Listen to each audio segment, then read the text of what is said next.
Hello everybody and welcome back to a brand new episode of F1 23 Driver Career Mode here on the channel. Hope you're all having a great day. Today we have the Belgian Grand Prix, home Grand Prix, one of them for Max Verstappen. Of course, he kind of has two of them, of course, with the Netherlands as well, which we've already done this season. Fresh off of Verstappen's first win of the season, as well as a disaster tire project experiment for Pirelli. Likely going to see the end of Pirelli, but we'll have to wait for some news. But we had news this weekend coming from Charles Leclerc. Let's take a listen.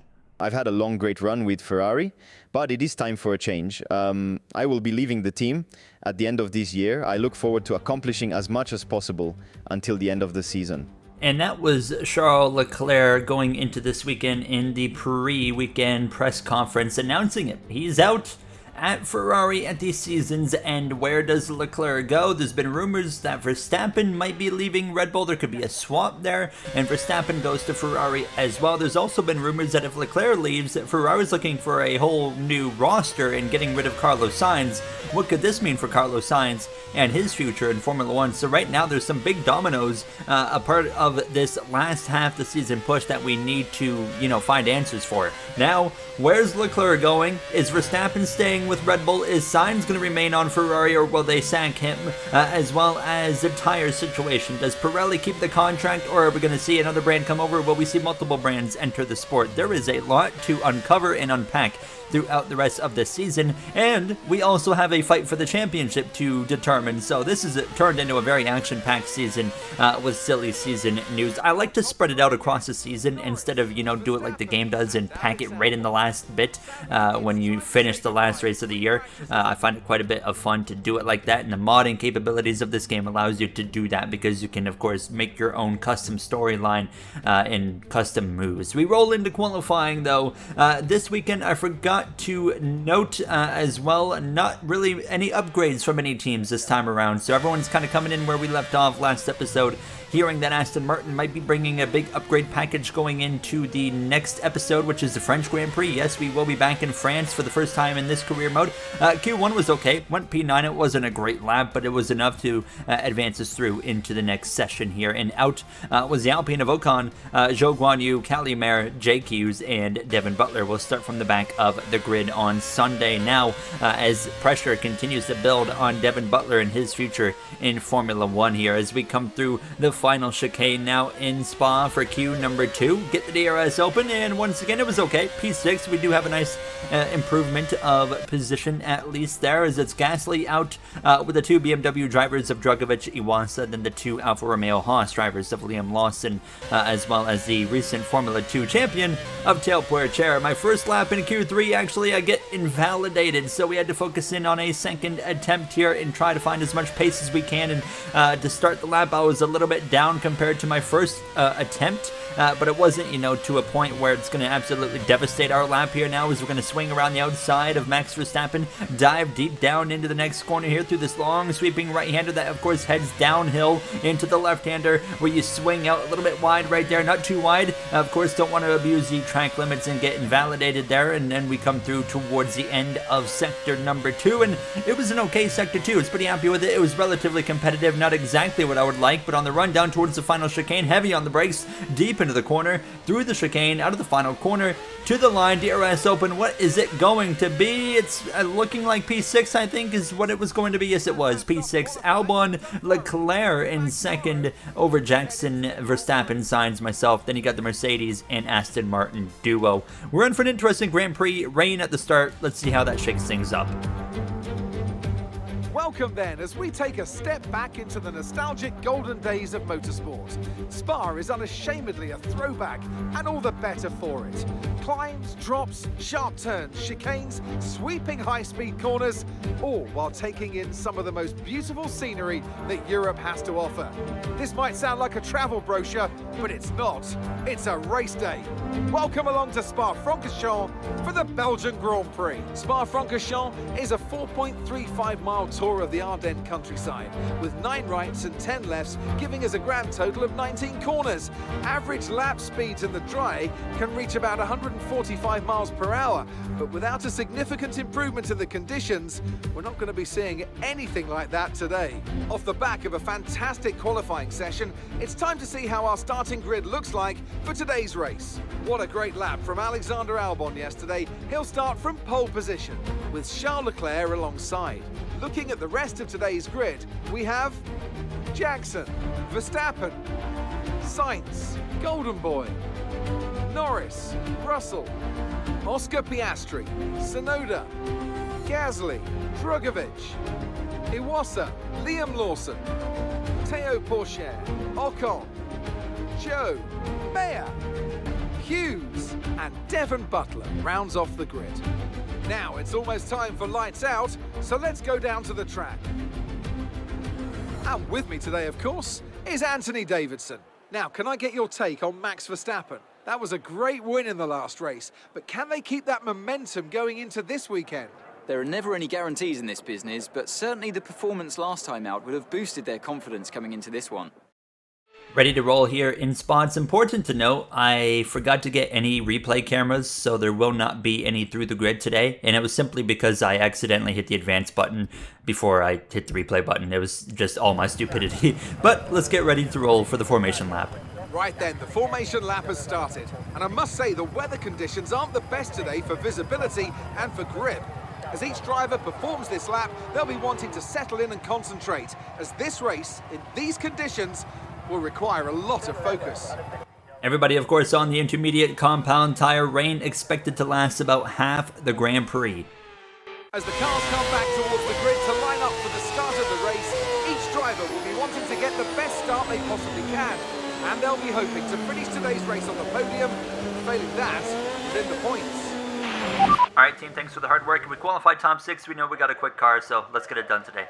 Well, you are a rain merchant. I expect a good start.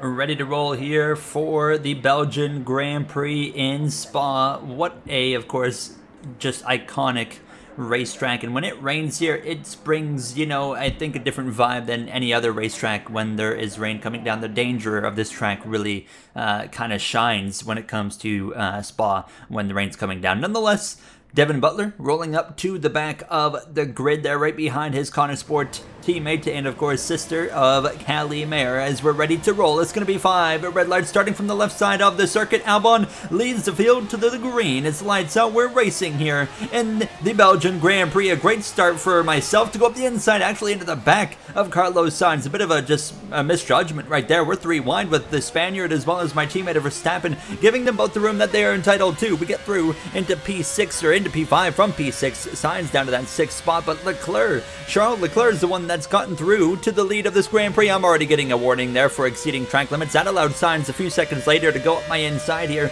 on this long run down towards the braking zone, which I wasn't quite sure where I needed to be braking yet into this corner, but for the first attempt, I was pretty happy with that. But Alex Albon might have started P1, but he's down to 3rd place as Aiden Jackson was also able to get out in front of him. And as we know, overtaking very difficult for AI when the rain is falling, when the weather's here.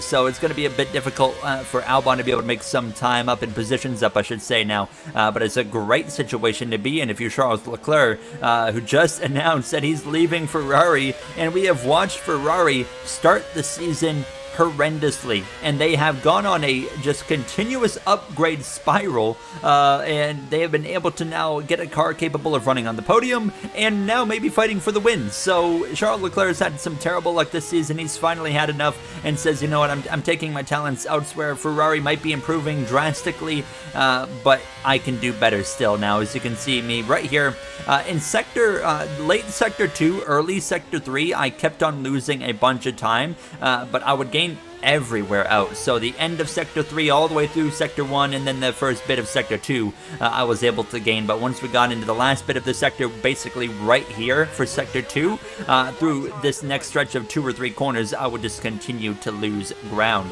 But overall, we had more time on the track where we were making up time, so we were still gaining. And you can see by the time we come through to lap 4, we're right to the back of our teammate Verstappen. A bit of an oversteer moment right there, no big deal, but Verstappen, who was right on the back of the McLarens, is not anymore, and now he's under attack from myself. We're wheel to wheel with our teammate here in one of his home Grand Prix, up the inside, trying to avoid contact, of course. Now Verstappen, actually, he's the one that's going to just about run into the side of me. I go a little bit wide there to try and make sure both of us get through the corner without any damage, and we certainly came close to having some contact, but fortunately it didn't result in anything. So up into 4th place, Verstappen down into 5th, the winner from last episode in that Austrian GP, his first win of the season. Also this season, or episode before, was his first podium of the season. So Verstappen starting to figure things out. Yellow flags in front of us. It's Albon, Alex Albon with an engine failure here. It's the first time this season for him that he will be out of the Grand Prix. This is going to bring out a virtual safety car as well. Sometimes a full safety car, but I guess they're deeming the weather to not be too severe.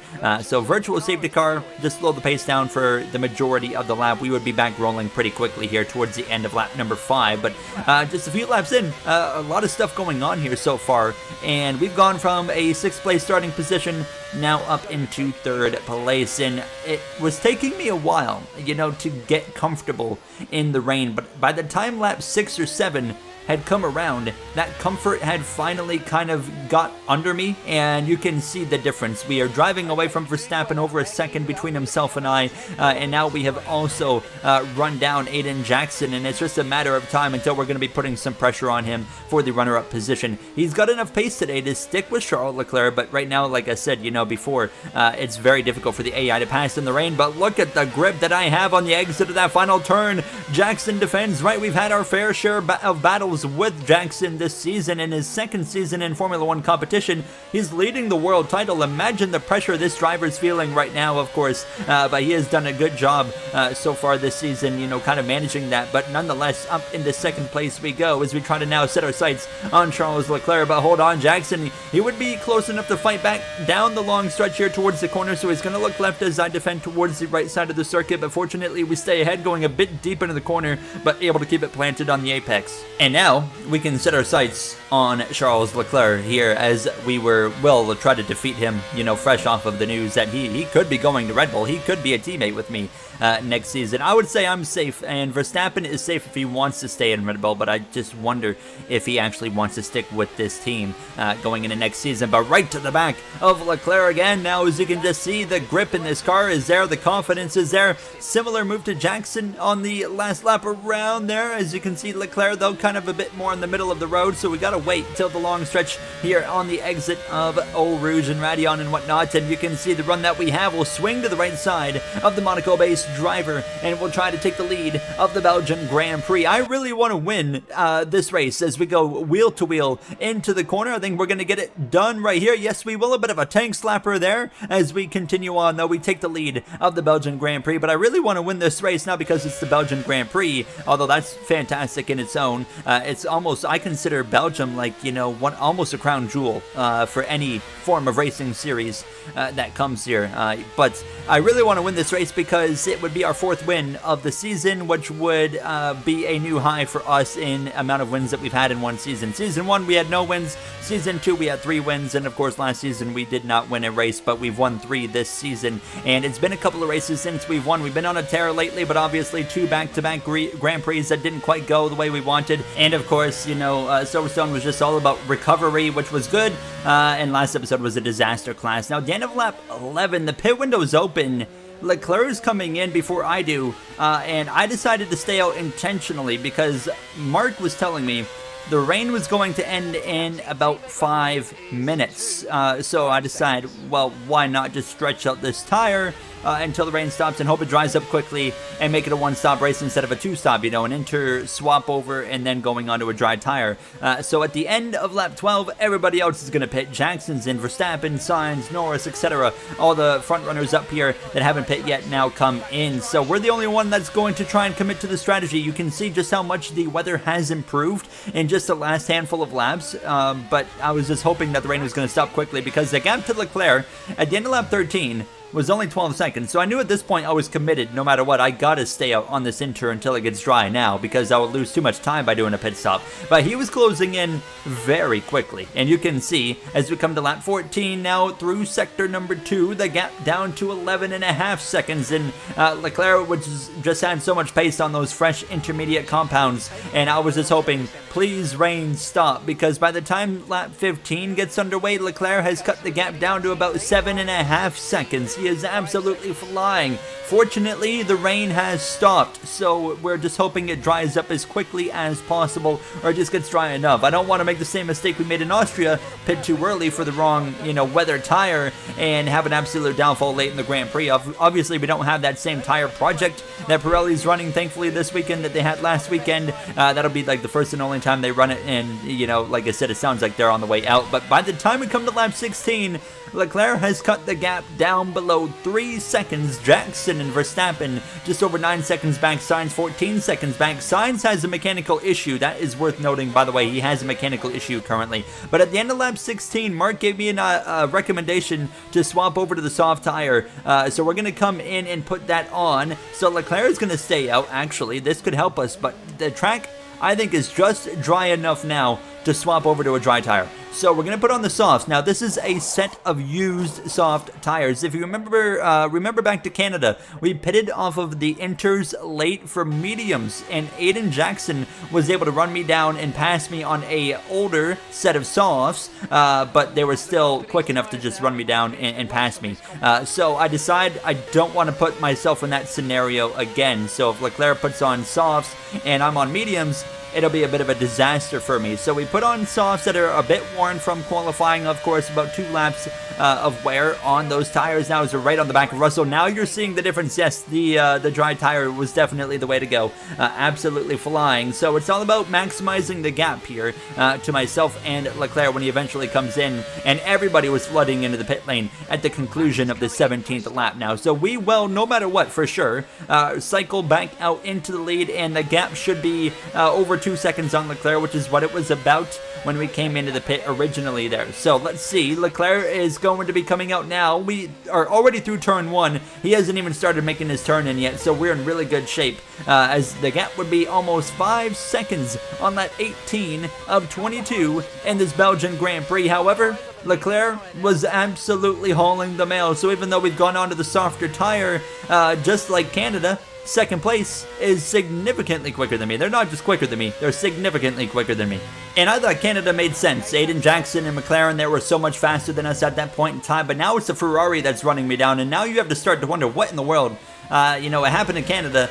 Now it's happening here with the same kind of weather scenario, same strategy, etc. And just how does it make sense now that the Ferrari on a medium compound is running me down? Although, like I said, the softs are worn, but they're not worn much. But as we come through to 3 laps, approaching 2 laps to go, Leclerc has cut the gap down to 2 seconds. He is going to get here. I think we're in, once again, store for a final lap dash, because with 2 laps to go, the gap down to 1.6. Leclerc just needs to get into the DRS because he's got such a long run down that first DRS straight, or second DRS straight it is, on the final lap. If he gets in the 1 second, that he is going to be able to fight for the win. And Jackson and Verstappen right now still third, fourth. I think Verstappen's been quicker all day long than Aiden Jackson. He just hasn't been able to pass him. But now look at the gap, less than a second between myself and the Ferrari. Leclerc trying to get back to the top step of the podium. It's been ages since he has gone to the top step now, and he's trying to get back to it today. We come through the final chicane, only half a second, a few car lengths between us two. Now the white flag is in the air here in the Belgian Grand Prix. 1 lap to go. Now can we get win number 4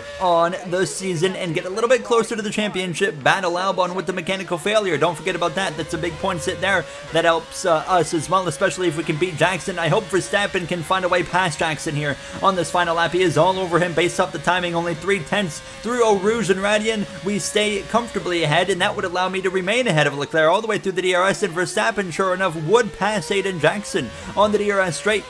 Has McLaren been off the podium this season? I actually don't know. Were they off the podium in the last episode? I don't think they were, but Leclerc Leclerc is all over me, breathing down my neck, right up my rear wing. We have to play defense now at this point. Now he's looking for an opportunity to overtake. We cover him off nicely so far towards the end of the second sector. The problem is he's got a very long straightaway, a bit of oversteer right there on the exit of the left-hander, but we're fine. Now we got to get through these double right-handers. Don't abuse the track limits. We're okay there. Leclerc following right there, ready to make a move. Now he's going to move to the right side of the circuit. Here he goes. Does he have anything? Right at my right rear. He backs out of it there behind us instead, going into the bend, and he slows down a little bit more. Not as much commitment. That should be enough. We hang on into the final chicane. Sure enough, we stay ahead. 3 wins on the season, about to become 4 from 6th to 1st. We're going to come through the final turn to win the Belgian Grand Prix.